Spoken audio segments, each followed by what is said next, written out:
Anyway, now for our final trip to the weird and wonderful habitat of some of the biggest sci-fi freaks in the world. Currently they're based on planet Blackpool.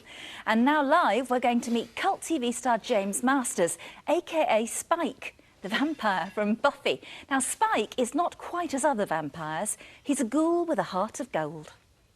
Aren't they a perfect little us? I don't like him. He's insipid. Clearly human. Ooh, red paint. We could smear a little on the mouth. The blood of the innocent.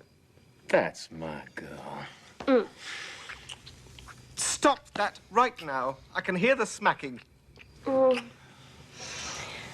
we need to talk about the invitations. Now, do you want to be William the Bloody or just Spike? Because either way, it's going to look majorly weird. Whereas the name Buffy gives it that touch of classic elegance. What's wrong with Buffy? Such a good question. Well, it's a terrible name. My mother gave me that name. Your mother, yeah, she's a genius.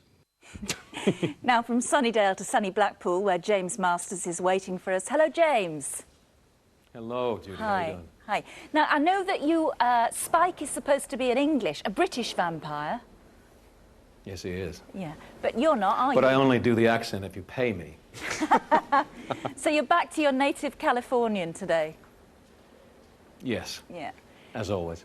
Why do you... Because I know you've done these kind of science fiction conventions before. Why do you do it?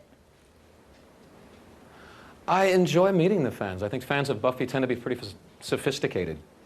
Yeah. The writing on the show demands that you are pretty hip to get it. Irony is heavily used on the show. So in general, the fans are pretty interesting to talk to, actually. They're freaks, and I'm a freak. So we get along really well.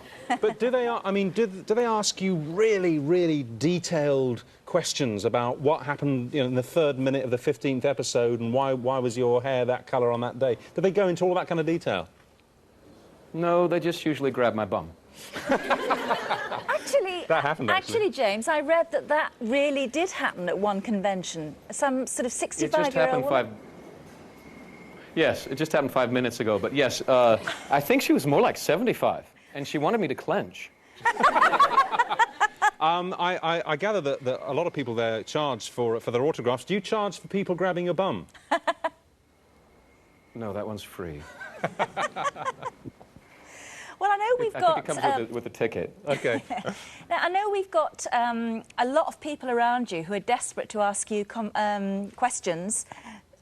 You're right. So, Mike... OK, well, yeah, Mike McLean's been rounding up some Buffy freaks who've got penetrating questions for you, Spike. So, Mike, bring them on, and it's kind of a one-to-one. Let's see it happen. Right, I'll do that, Richard, and I'll have a little squeeze later, knowing it's free. First of all, what's your question for James? Can we expect any more romance between you and Buffy in the next series? Yeah. I think the thing is, I don't really know. Right. Keep it like that, because I've only got a minute. OK. So keep it like I don't know. I think so. Tease him, James. That's what I do. What's your question, my love? I want to get you all in. What's your question? Are there any other hints you can give us about what we can expect from season 7? She's nosy.